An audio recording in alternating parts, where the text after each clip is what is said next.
Bom, iniciei aqui a gravação, minha gente. Bom dia a todos, mais uma vez.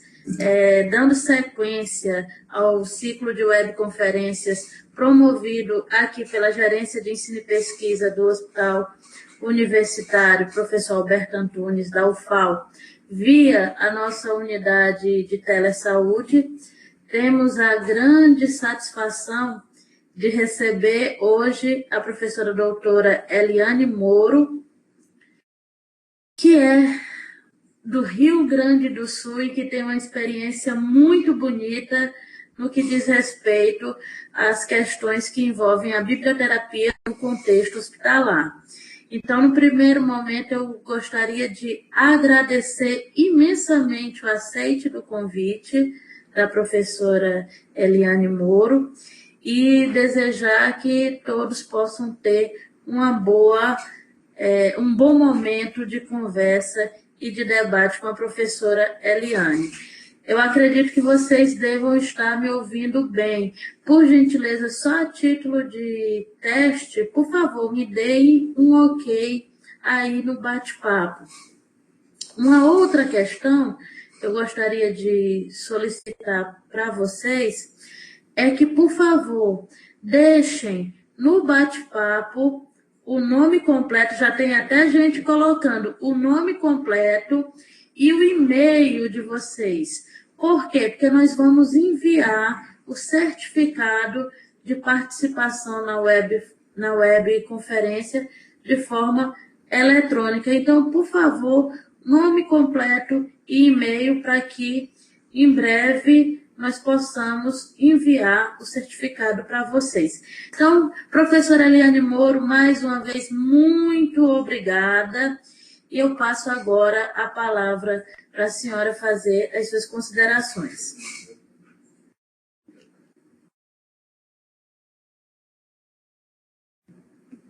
Alô? Oi, pode começar, professora. Primeiramente, meu bom dia. Estou percebendo pelos participantes, estão ouvindo?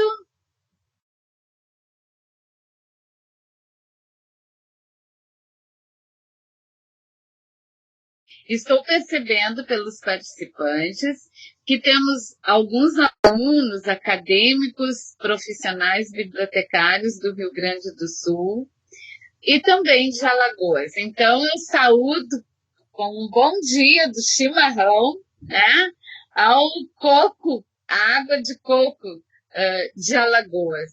Primeiramente, Curitiba também, muito legal. Agradeço ao convite, pelo trabalho encantador dessa profissional na área da saúde e da biblioteconomia. Jamais poderia me furtar a um convite, a uma interação, principalmente, com pessoal de várias universidades, de vários estados, trazendo aqui um pouco da nossa experiência sobre biblioterapia. A palavra biblioterapia já diz, né? Bíblio, livros, leituras. Terapia entra muito a questão também da resiliência, da coragem.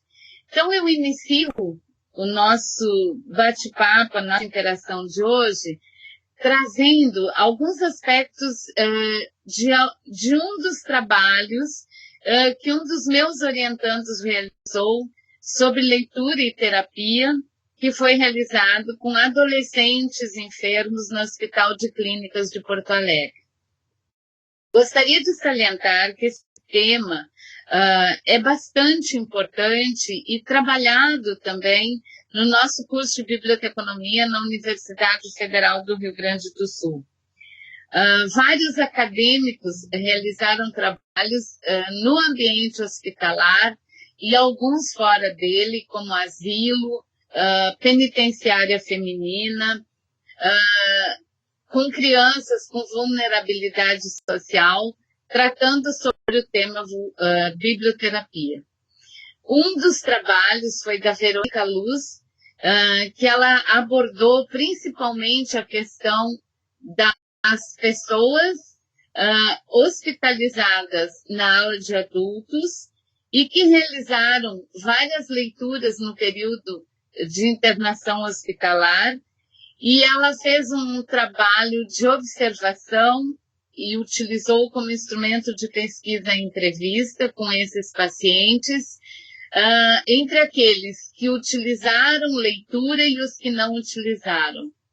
E constatou que esses que utilizaram a leitura, o período de hospitalização foi bem mais leve. A medicação foi mais tranquila e também a interação com os outros pacientes, inclusive discutindo os textos. Então, para iniciar nossa conversa, eu trago algumas questões do trabalho que foi realizado pelo Ramon Eli, hoje bibliotecário na PUC do Rio Grande do Sul. E ele fez esse trabalho com adolescentes hospitalizados com fibrose cística. A fibrose cística é uma doença genética e que exige longos períodos de internação hospitalar em quartos restritos, ou seja, em isolamentos. Esses adolescentes, eles precisam, então, além da constante hospitalização, também um longo período e são temporariamente, nesse período de hospitalização, excluídos da rotina e do convívio social em função das características do tratamento que eles têm que receber.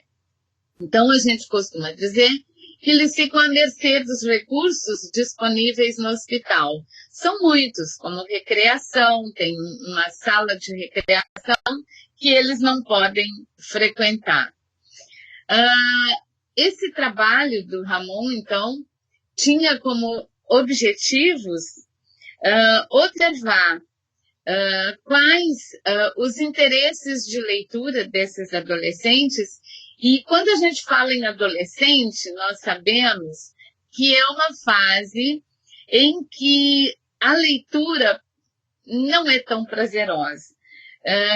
Na maioria das vezes, a leitura ela é obrigatória, seja na sala de aula ou seja para as atividades que eles precisam fazer nas aulas de língua portuguesa. Então, é uma fase que os adolescentes não gostam de ler. Eu lembro que numa oportunidade, com a minha colega Lisandra Stabel, que inclusive está participando aqui, nós visitamos um dos adolescentes do projeto Coragem e eu levei o livro infanto-juvenil do Pedro Bandeira, A Marca de uma Lágrima. E ele me olhou e disse, mas você pensa que eu vou ler tudo isso aí? Aí eu disse, não, quem sabe tu começa lendo só as primeiras páginas. E aí, contando isso para o Ramon se sentiu desafiado a fazer o seu TCC, verificando qual era a questão, o interesse de leitura desses adolescentes. E aí, teve como base, então, não só a questão do texto. Eu vou passando os slides.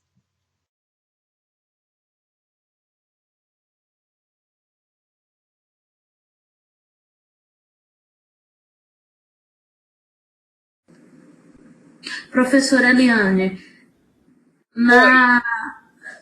logo abaixo do slide da senhora, é possível fazer a passagem dos slides. Ok. Conseguiu visualizar?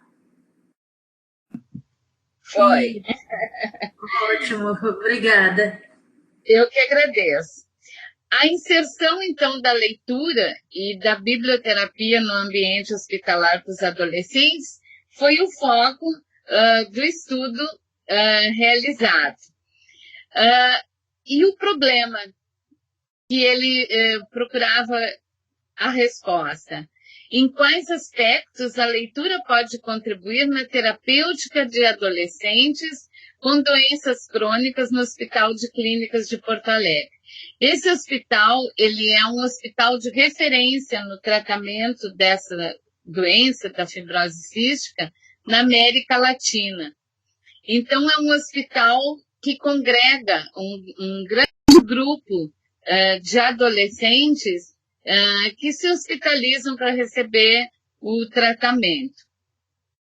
Então, ele pretendia identificar a relação da leitura com esse adolescente hospitalizado, realizar e observar essas práticas de leitura e analisá-las, tendo como fator a resiliência, a identificação e a catarse entre os adolescentes participantes. Ramon trouxe muito a questão da leitura como espaço de diálogo e de interação.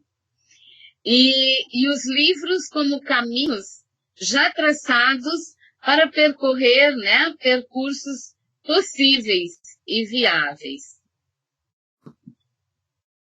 A leitura, segundo Fischer, desafia, capacita e enriquece. Hoje a internet aqui está. Então, a biblioterapia no contexto da leitura, no sentido de dar um significado, dar um sentido a essa vida dentro do ambiente hospitalar, porque é um espaço, é um tempo bem significativo. Então, os componentes que foram estudados, a identificação, a catarse e a resiliência. A identificação ela é entendida como o ato pelo qual dois seres se tornam idênticos. Nessa identificação do adolescente com a leitura, é ele procurar identidade junto ao texto ou junto ao autor. A identificação com o livro, no ambiente de isolamento hospitalar, pode representar um convívio, encontrar no livro, no texto, um amigo íntimo e mais forças para enfrentar a doença. Essa doença, ela envolve muito, principalmente a mãe. A gente costuma dizer que a mãe é o anjo de cabeceira, porque ela baixa o hospital junto com o filho. E muitas vezes a mãe é a grande estimuladora nessa identificação e ela também se identifica. A catarse, que foi outro aspecto trabalhado, vem de purgação, purificação, né? E Breyer e Freud, então, dizem que trazer de volta à consciência uma ideia que produz perturbações e assim desembaraçar o sujeito. O adolescente com fibrose cística, ele tem já muita certeza da necessidade de um tratamento constante, mas ele também sabe que a sua vida é breve. Então, a catarse possibilita, através da leitura de textos, essa verossimilhança do sujeito com o texto, com o seu contexto, com os seus medos, né? E então essa leitura propicia esse diálogo que tem esse efeito catártico. Traz moderação de sentimentos, que bom a restauração do equilíbrio e o bem-estar. A resiliência é um termo que eu gosto muito. Não só para a questão do enfrentamento da doença, mas de qualquer situação na nossa vida. É a capacidade de um indivíduo resistir à doença, aceitando, colaborando com a aderência ao tratamento, readaptando-se e sobrevivendo-se a ela de forma positiva. Eu diria que a resiliência é buscar essa força interior que nós temos e que muitas vezes desconhecemos. Então, o primeiro sujeito que o Ramon trabalhou foi a atividade de leitura que ela quis trabalhar, foi filme. E, para surpresa do Ramon, ela queria filmes de terror, filmes com vampiros. É próprio da adolescência, mas é também próprio do adolescente com fibrose cística, porque para ele, muitas vezes, a própria doença, a hospitalização longa, traz muito essa questão vampiresca, do medo, desse mistério, mas também de enfrentá-lo. Então, através dos filmes, essa identificação ocorreu através da escolha do material da atividade de leitura e vestimenta.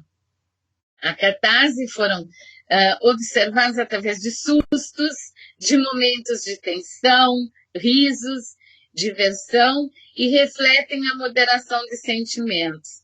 E a resiliência, que foi uma atividade como fator de proteção em relação às adversidades causadas pela doença e pelo ambiente hospitalar.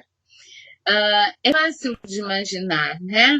O adolescente, nessa fase em que ele vive no grupo, ele se diverte no grupo, ele está cortando o seu vínculo umbilical com a família, está se voltando para o grupo, e aí ele se afasta do grupo, se afasta da família, por longos 2, 3, até 4 meses, né? Para enfrentar o tratamento. O sujeito B utilizou o jogo como leitura. E aí foi possível, nessa identificação, a afinidade entre os participantes, pesquisadores e sujeitos, através de regras que foram estabelecidas e foram respeitadas. A catarse se percebeu pela moderação de sentimentos, pelo diálogo proporcionado pela leitura, produzindo um bem-estar, modificando até o ambiente de um quarto hospitalar. E a resiliência foi essa modificação do meio e a adaptação do sujeito ao ambiente hospitalar, já percebendo de uma forma mais agradável. Dentre as atividades do jogo, muitas vezes foi utilizada a fotografia, onde eles fotografavam o quarto, agora visto de uma outra forma, de uma outra leitura.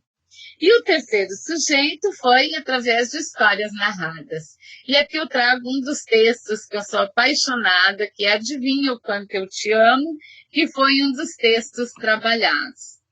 Na identificação, então, a contação de histórias, essa identificação se deu através dessa identificação com o personagem, com os personagens das histórias. A catarse, as histórias com o intuito de confortar em direção ao bem-estar e à procura da felicidade, que os personagens trazem muito isso nas histórias, né? E a resiliência, o conforto em frente às adversidades provocadas pela situação hospitalar e estimuladas pelas ações dos personagens.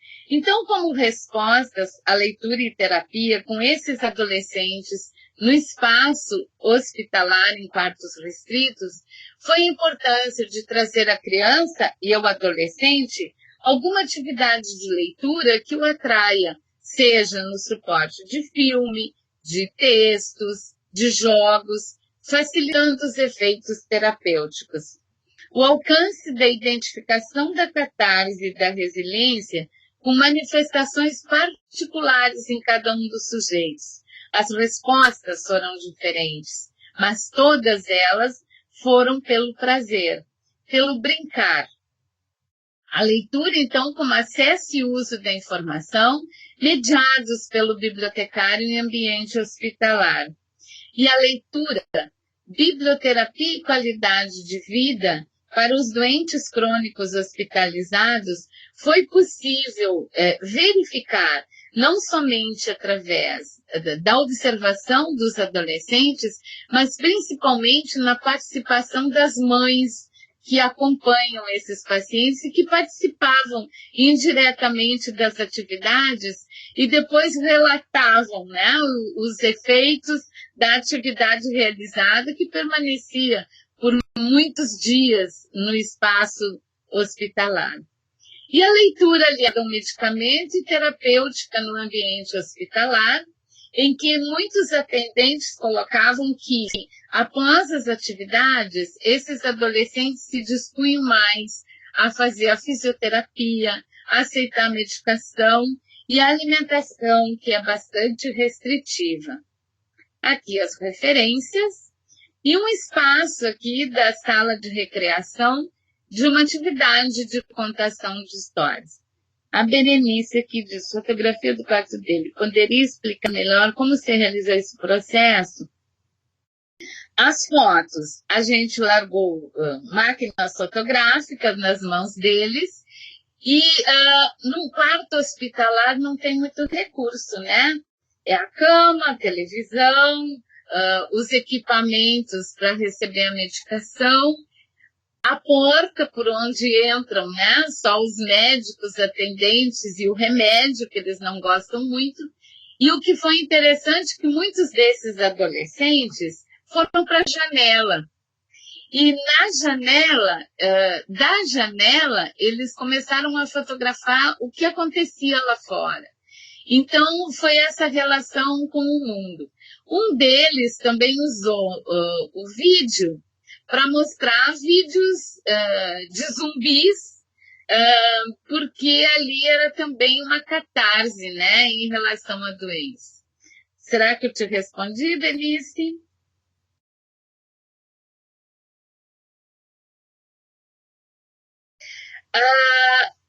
A questão... Tudo bem. A questão da biblioterapia, ela exige muito a questão da interdisciplinaridade, de vários profissionais, de várias áreas, de várias especializações interagirem, dialogarem, trocarem.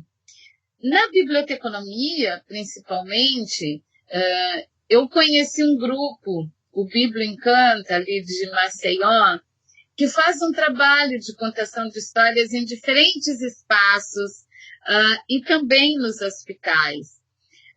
Nós tínhamos na Universidade Federal do Rio Grande do Sul o Núcleo da Hora do Conto, que por mais de 20 anos realizou atividades de contação de histórias na sala de recreação do Hospital de Clínicas. Teria, assim, muitas coisas para relatar em relação a essa atividade. Como vocês podem perceber nessa imagem, os familiares vão junto para a sala de recreação. Então, quando se conta uma história para a criança que está entubada, que está recebendo medicação, nós estamos contando também para o seu avô, para a sua avó, para o seu pai, para a sua mãe, para a tia, para a irmã mais velha que está participando. E eu tenho certeza que nessas atividades a gente consegue amenizar o ambiente hospitalar e trazer desse momento de relatos de perdas, de dor, de doença, de medicação, relatos de outras histórias que ameniza e melhora o ambiente hospitalar. A Marlene me pergunta, quanto à asepsia dos materiais usados, houve alguma restrição enfrentada pelo grupo? Em relação à fibrose cística, nós temos que ter um cuidado muito grande. Eles já ficam hospitalizados em quartos restritos, porque um paciente não pode interagir com o outro em função das bactérias que eles desenvolvem. Então, na relação da contação de história das atividades de leitura, nós temos que ter muito cuidado, não somente com os materiais, que eles não podem ir de um quarto para o outro, mas somente para aquele paciente, também em relação aos mediadores. O mediador que atende um paciente num quarto, no mesmo momento, não pode interagir em outro quarto, com outro paciente.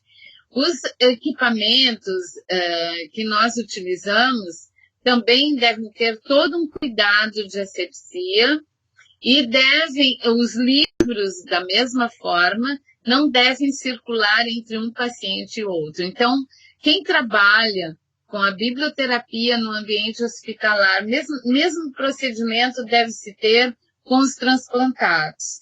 Então, nós levamos o lenitivo pela biblioterapia, mas também temos que ter todo cuidado para levar, não levar o perigo, né, da contaminação ou de prejudicar o tratamento. Não tem mais nenhuma pergunta. Podemos, então, partir para outra apresentação do slide. Catiane, é necessário esse cuidado, né, com os materiais, porque se ele necessitou uma hospitalização, é porque ele necessita um tratamento adequado, com a medicação, com a asepsia, com o ambiente. Nós mediamos pela biblioterapia, mas sempre com esse olhar, né? Que o paciente está em tratamento e nós temos que auxiliá-lo na recuperação, na melhora, né? Jamais prejudicando-o nesse sentido. O Hospital de Clínicas de Porto Alegre, ele já está acostumado com o trabalho de biblioterapia, porque, como eu falei, esse trabalho de contação de histórias, pelo projeto Era Uma Vez a Visita da Fantasia, ele funcionou por mais de 20 anos no Hospital de Clínicas. A população eram as crianças hospitalizadas, familiares e recreacionistas, porque faziam parte daquele espaço naquele momento. Era uma atividade realizada na pediatria do hospital, no 12º andar, e ele se realizava em 3 momentos: na sala de recreação, na unidade de terapia intensiva pediátrica, o TIP, e nos quartos restritos, onde estavam as crianças e adolescentes com fibrose cística, transplantados ou outras doenças que exigiam esse isolamento. As atividades eram realizadas todas as sextas-feiras à tarde, então também causou um pequeno problema para o hospital, porque os pediatras sabiam que se dessem alta na sexta-feira de manhã, a gente encontraria na sala de recreação as crianças e os seus acompanhantes com a malinha pronta para viajar, mas não sem antes participar da atividade. E interessante que quando eles voltavam para casa, eles pediam para os pais, na sexta-feira de tarde, contar histórias. Então vejam como modifica não só o ambiente hospitalar, mas também a família, né? O núcleo foi criado em 1987 pela professora e escritora Zaira de Albuquerque Petri, que foi também minha professora e uma grande estimuladora das atividades de contação de história. Em 95, essa atividade era apresentada de 15 em 15 dias com o título Biblioterapia, realizando a contação de histórias. Em 98, iniciou então o projeto Era Uma Vez a Visita da Fantasia e passou a ser realizada semanalmente, todas as sextas-feiras à tarde. Então tinha a participação das professoras do curso de Biblioteconomia e bolsistas de extensão, pois era um projeto de extensão, não só do curso de biblioteconomia, mas também de letras, pedagogia, direito, história, artes, comunicação, enfim. Aqui nós temos uma cena, né, de uma atividade em que se fazia relatos, narrativas, leituras de histórias, atividades apresentadas com fantoche. Então, os fantoches tinham uma história, o Tungo-Tungo, que era um bicho preto com olhos grandes e a boca enorme, e uma das que incorporava o Tungo-Tungo, está participando a professora Lisandra, fazia tão bem o Tungo-Tungo naquele fantoche que às vezes tinha crianças que pegavam barras de ferro do Zoro e queriam bater no Tungo-Tungo. Tínhamos também eu acho que esse projeto ele é muito importante no sentido que ele possibilita aos acadêmicos uma atividade que muitas vezes eles têm medo por se tratar de um ambiente hospitalar e da criança doente. Então, eu acho que muitos medos foram tirados no momento que eles vivenciavam essas experiências, né? No sentido de que, quando se conta uma história, não se vê uma criança doente, mas se vê o olhar brilhando, encantado com a história, e se vê uma criança sorrindo. Os objetivos, então, do projeto era estimular essa leitura em um espaço de saudade, de afastamento, de dor, muitas vezes, na maioria das vezes, né? De uma medicação que eles não gostam, e recuperar, então, esse clima de dor pelo prazer, pelo ludismo, e trazer um pouco de alegria e de interação também para os participantes, né? Então, a contação de história se reveste uma atividade que auxilia não só as crianças, né, mas pais e filhos a ampliar a sua visão de mundo. Qualquer atividade, né, que se faça diferente da injeção, do remédio amargo, da fisioterapia, que traga prazer, se soma ao tratamento e à terapêutica.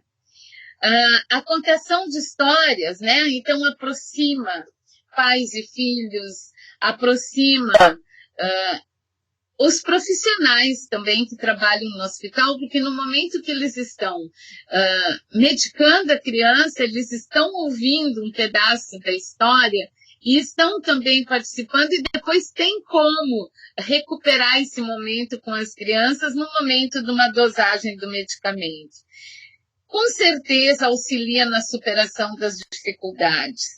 A grande maioria das crianças hospitalizadas no hospital de clínicas são do SUS, vem do interior, vem de longe, vem da zona rural, então ficam longe dos seus irmãos, dos demais familiares, da escola, e nós temos certeza que esses momentos faziam-nos esquecer dessa saudade, e substituída por esses momentos de prazer.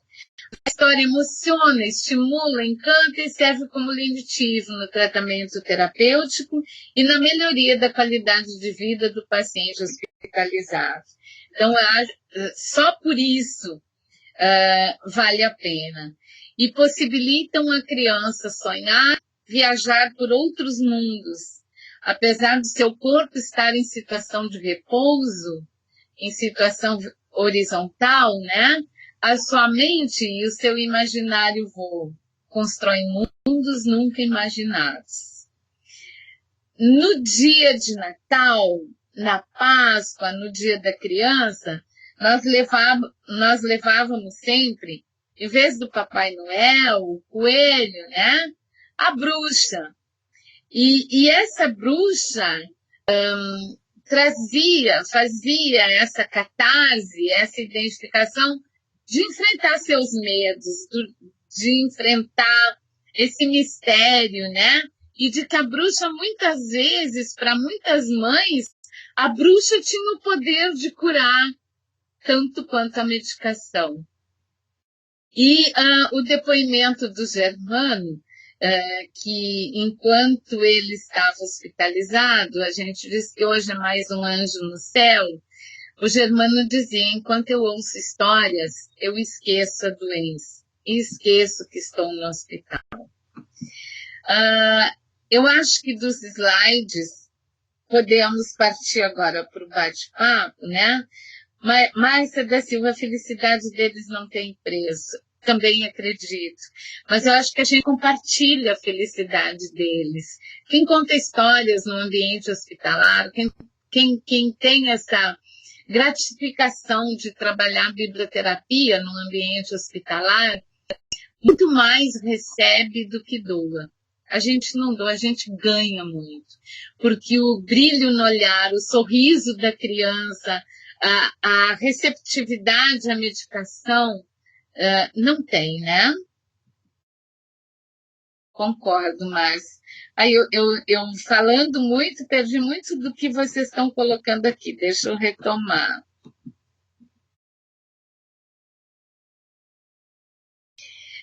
Não sei, Rosaline, se é possível o vídeo, não sei se é possível passar.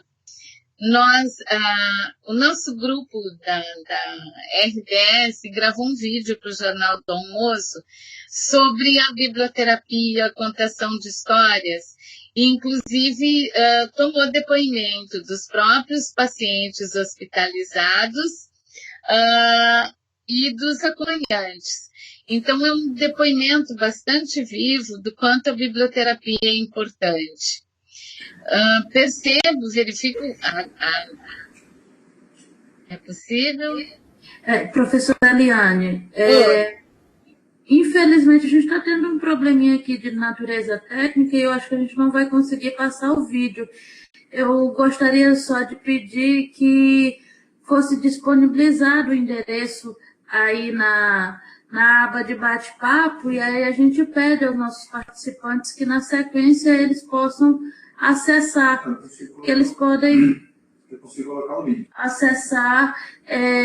Felipe vai colocar o link aí, e aí eu sugiro que... Já vai fazer isso por nós.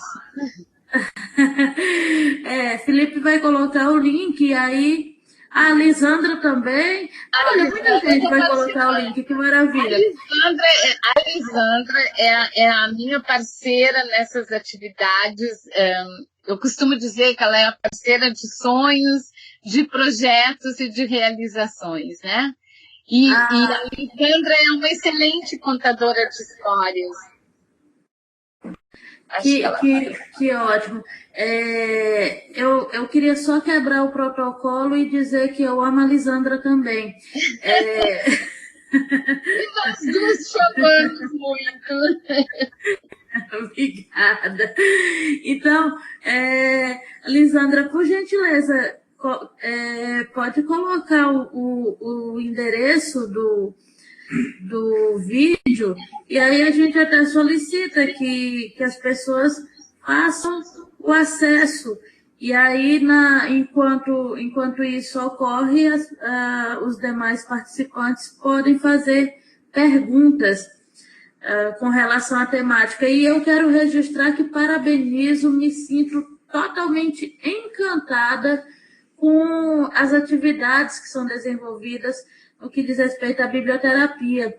E trazendo aqui para a realidade de Maceió, nós temos realmente, como a professora Eliane citou, temos o grupo Bíblio Encanta, que faz um trabalho lindo, que é coordenado pela... Maravilhoso. Uhum. A Márcia aqui está dizendo que nós geramos um sonho. Márcia, é um sonho tão lindo. Quando ele se realiza. Junto à PALA, junto a outras instituições de saúde, e realmente é um trabalho que encanta, que maravilha as pessoas e que tem uma contribuição social muito grande. Então, eu acredito muito em trabalhos como esse, tenho pretensão, certamente, de, em algum momento, trazer junto com as nossas questões aqui da telesaúde, o uso das técnicas biblioterapêuticas. Então, eu só tenho a parabenizar e a agradecer por essa grande contribuição que a professora Eliane tem apresentado aqui para a gente. E abrir para as considerações. Então, podem continuar fazendo perguntas, que nós ainda temos um tempinho aí para as discussões. Não é, professora Eliane? Com certeza, tem que haver interação, né? Eu falei demais, eu falo pouco, né, Rosaline? Eu achei tudo lindo. A professora Elisandra já colocou o endereço do vídeo. Márcia, nós realizamos também atividades de contação de histórias na Santa Casa, também no Hospital de Crianças Santo Antônio, em datas festivas. Na Santa Casa, nós contamos histórias para os adultos, para idosos, para um grupo de pescadores do interior do Rio Grande do Sul. E entrava a bruxa, vestida de bruxa, contando histórias. E num dos grupos de leitos foi muito interessante que eles estavam ouvindo o jogo de futebol do Grêmio ainda, os gremistas fanáticos, é o meu time também. E a gente perguntou, não, a gente não vai, então, atrapalhar a audição do jogo, estavam ouvindo na rádio, porque nós íamos contar uma história, eles desligaram imediatamente o rádio, disseram, não, nós queremos a história. Então, foi muito, muito, muito legal. No Amazonas. Isso é maravilhoso. É verdade, Marlene. Quando a gente entra no quarto, principalmente quando a criança está no quarto restrito, ele está vendo um vídeo, ele está jogando no computador, e a gente pergunta, você quer ouvir uma história? É tão gratificante quando ele troca, né? O que ele está fazendo, o que ele está assistindo pela história. Então, a história, a narrativa, é um espaço que precisa ser utilizado. Se a gente perguntar para a criança, para o adolescente, para o adulto, ele substitui o que ele está fazendo para ouvir uma história. E não precisamos usar de nenhum artifício para contar histórias. Basta ler um texto, basta curtir o texto. E é um momento irrecuperável, é um momento maravilhoso, tanto para quem conta, quanto para quem ouve. A Lisandra está colocando. A competição com os pescadores foi difícil, pois eles também têm muitas histórias para contar. Realmente, acabamos com o jogo, né, Lisandra? Porque naquele momento começaram a surgir muitas histórias da história contada naquele instante. Ô, Cíntia, obrigada. Essas narrativas na sala de recreação, neste ano e no ano anterior, não foi possível realizar, porque a gente está com o projeto Coragem, que é um projeto de extensão e de pesquisa, justamente voltado agora para os adolescentes. Hoje são adolescentes, ontem eram umas crianças que nós contávamos histórias, e que hoje a gente trabalha levando as tecnologias, além das histórias. E hoje a gente interage com eles no Facebook, em vários momentos, né? Eles relatam as lembranças desses momentos. E o Coragem é um projeto que significa cor de coração e agem de agir. Agir com o coração, não é no sentido de coragem, audácia para enfrentamento, não. É agir com o coração, utilizando as histórias, as narrativas e as tecnologias, porque por meio delas eles conseguem interagir de um quarto para o outro, eles conseguem conversar, eles conseguem construir até um blog em conjunto quando eles não podem fisicamente se encontrar. Então, as tecnologias aproximam, é um outro projeto maravilhoso. Como nós fazemos a seleção dos materiais?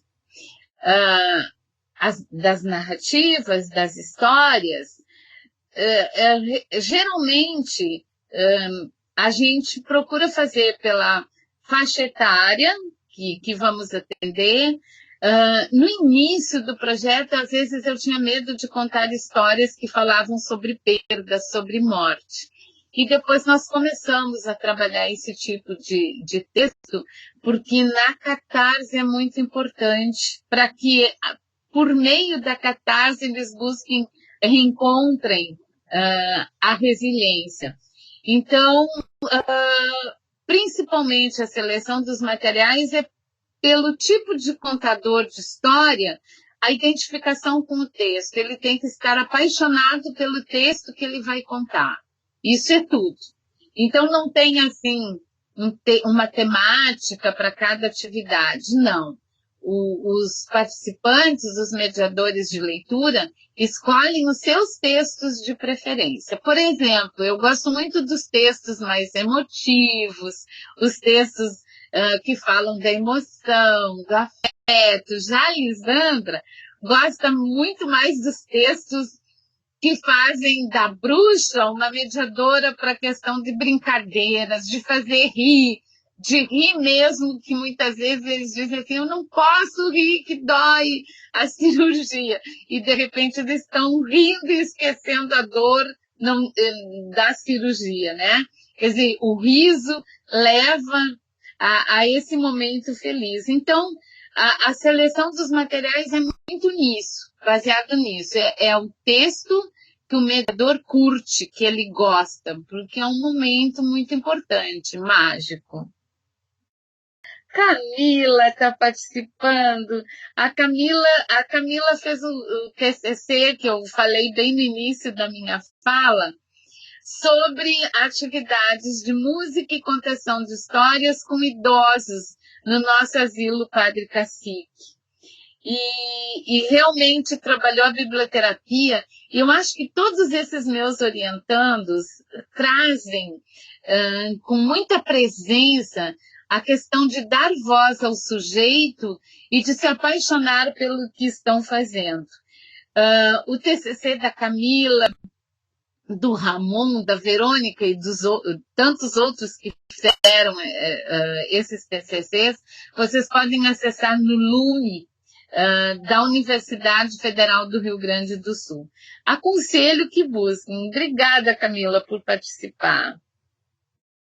A psicopedagogia.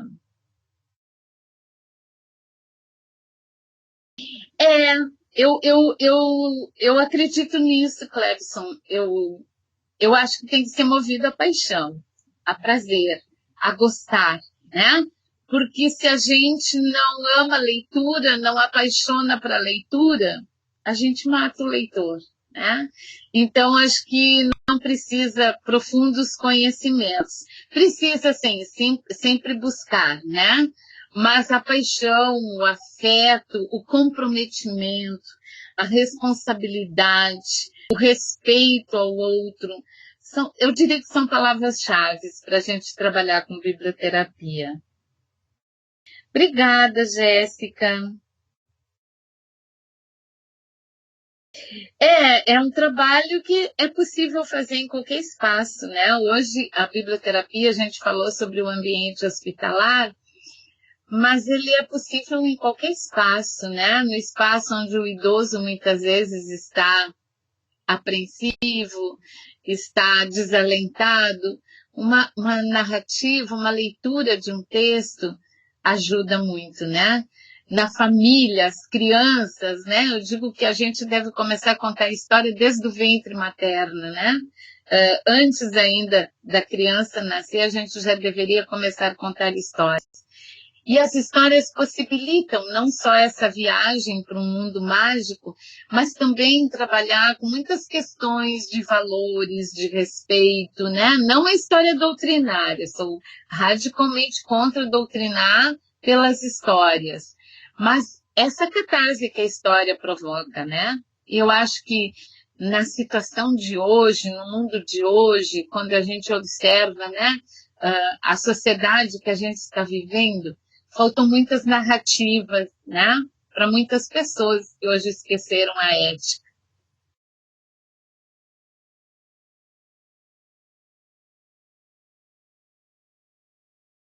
Marlene, que lindo.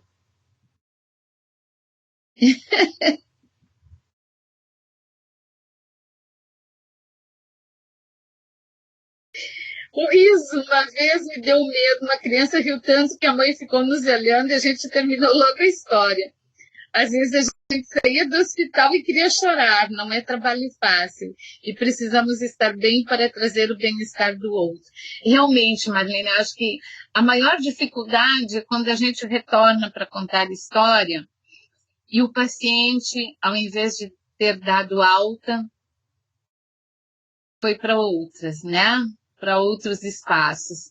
Então, a gente chora também as perdas. eu costumo conversar com a Lisandra e a gente diz que a gente se sente muito iluminada por muitos desses anjos que nos protegem de alguma forma, retribuindo momentos de interação que nós tivemos por aqui.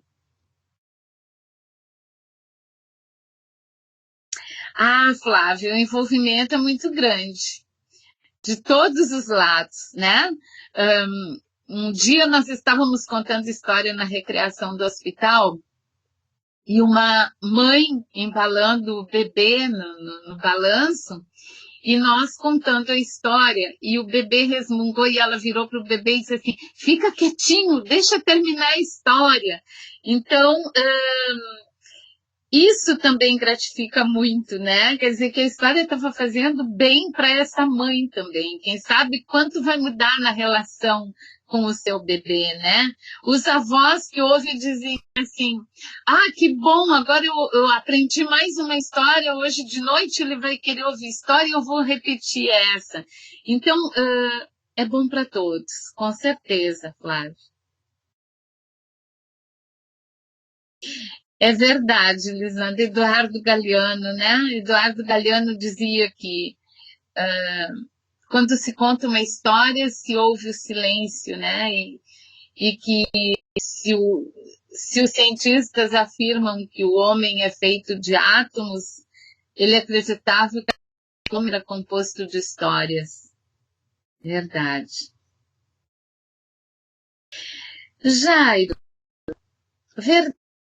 Eu acho que a gente acredita na pessoa, com certeza. Mas o que as histórias trazem de bem para a gente, por isso que eu digo faz bem para quem conta também, né?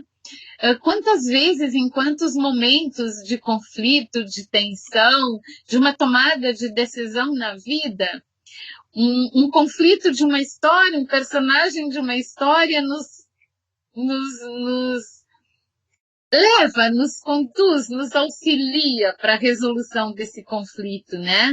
E eu acho que as histórias amenizam todo um ambiente que muitas vezes é carregado, né? De dor, de angústia, de indignação. Eu acho que a história suaviza, né? Ah, Lisandra trouxe. Os cientistas dizem que somos feitos de átomos, mas um passarinho me contou que somos feitos de histórias. Grande Eduardo Galeani, né? Um grande contador de histórias.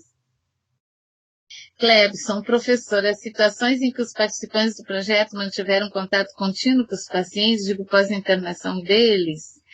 Olha, as redes sociais facilitam hoje muito isso, né?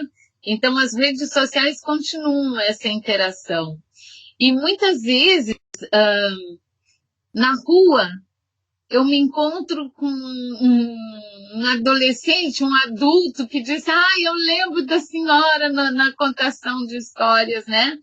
Então, eu acho que esse contato que acontece lá no hospital, se ele não se realiza por outro contato pessoal fora dele, se realiza através das representações que ficam, né? Das lembranças, dos sentidos, dos significados. Mas muitos dessas crianças que nós contávamos histórias, hoje são nossos amigos no Facebook.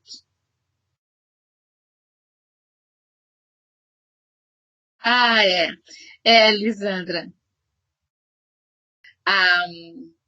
A nossa Dani era uma paciente da fibrose cística e toda a comunidade organizou uma linda festa de 15 anos para ela. E ela nos convidou e nos ligou e disse assim, se vocês não estiverem no salão, eu não entro. Então foi assim uma intimação. A outra Dani fez 14 anos, estava hospitalizada e nos convidou no sábado para ir festejar o aniversário dela no hospital. Era sábado, véspera de Páscoa. Nossa folga na universidade, estarmos com a família e eu e a Lisandra fomos.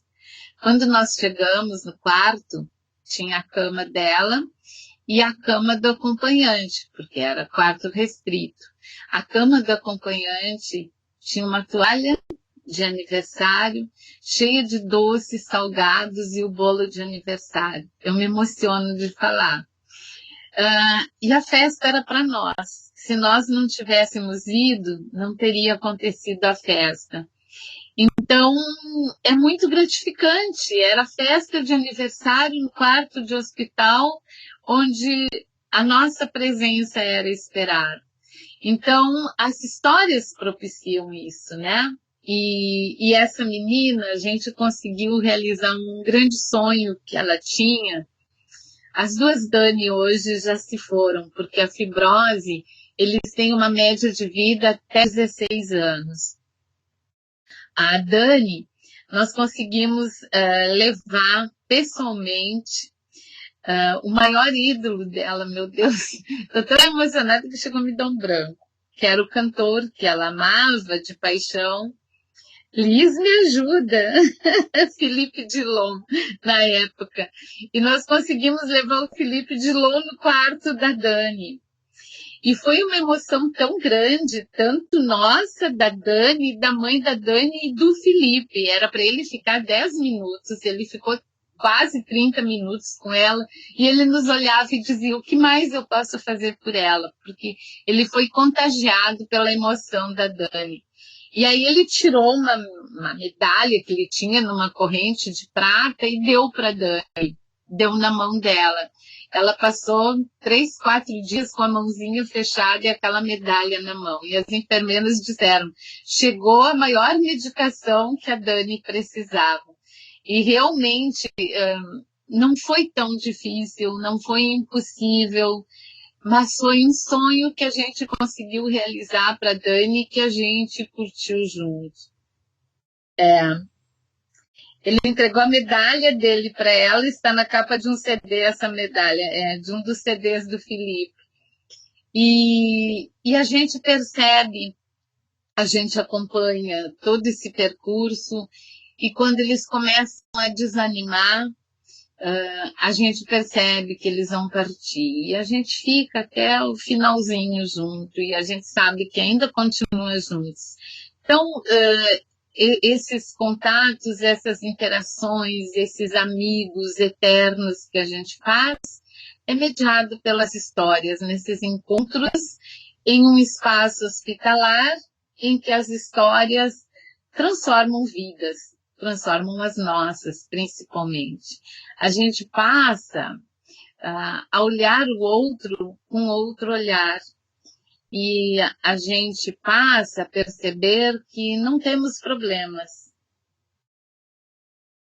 Né?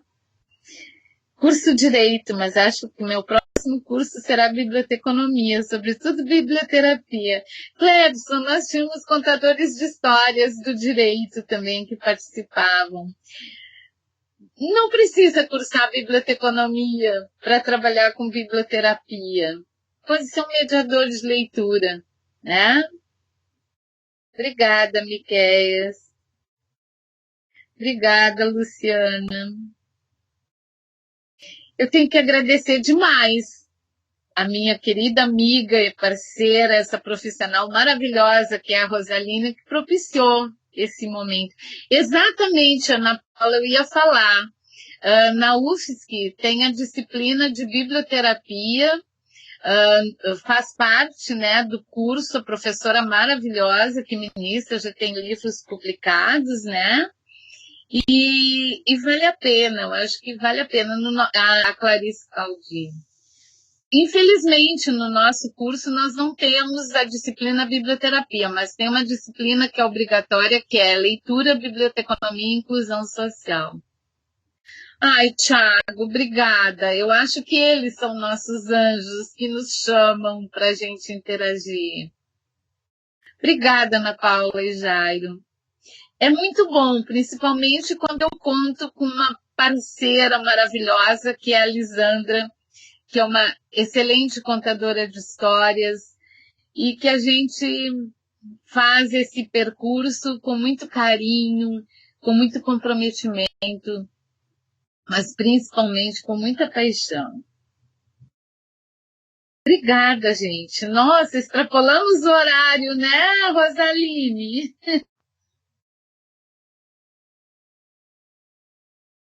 Muito bom, gente. O professora Eliane, Felipe, que é meu assessor, falou aqui que com uma palestra dessa pode ultrapassar o quanto tempo quiser. Ai, delícia, Felipe, te conheço de referência pela Rosaline. No fim, prendi vocês também, mas foi muito boa essa interação, muito bom.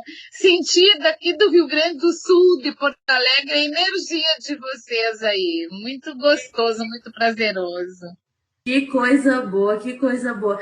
Professora Eliane, eu agradeço imensamente a sua fala.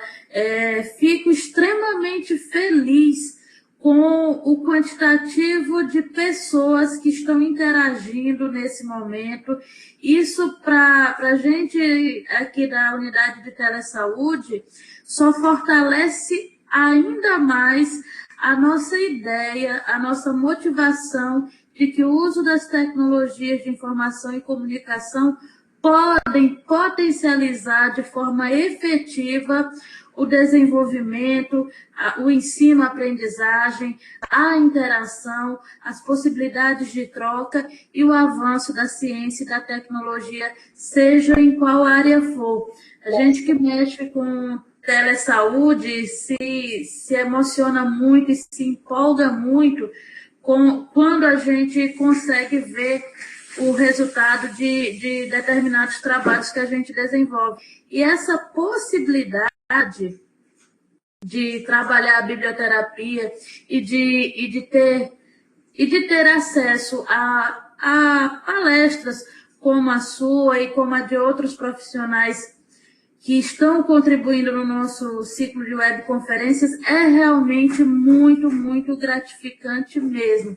Então, eu me sinto muito feliz, muito honrada com a sua participação e com a participação de todos, absolutamente todos aqueles que desde o começo, inclusive entraram até mais cedo, antes da 10h20 já tinha gente acessando, e isso é muito bacana. Então, eu quero agradecer imensamente a participação de todos nessa webconferência.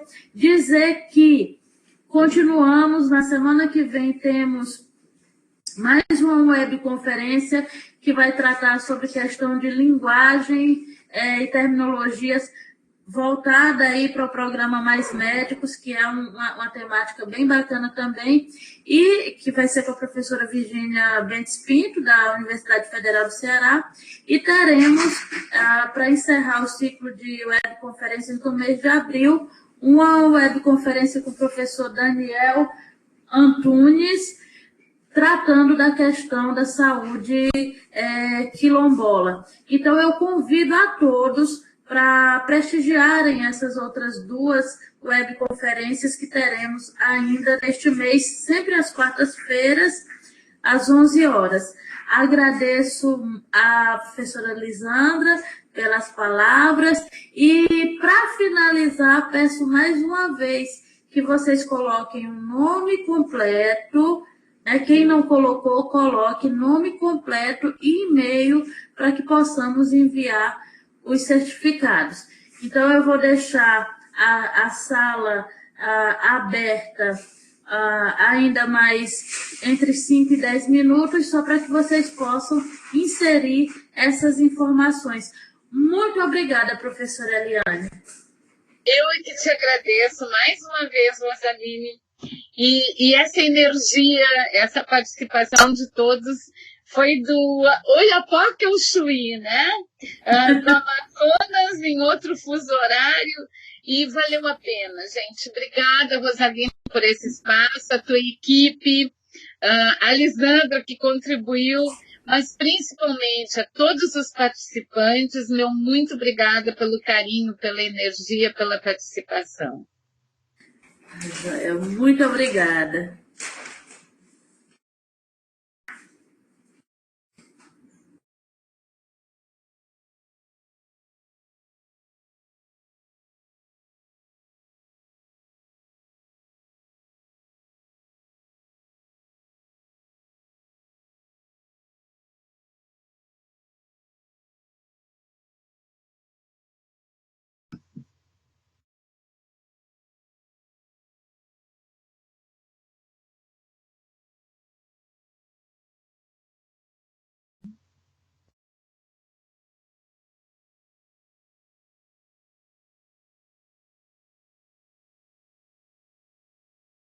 Alô?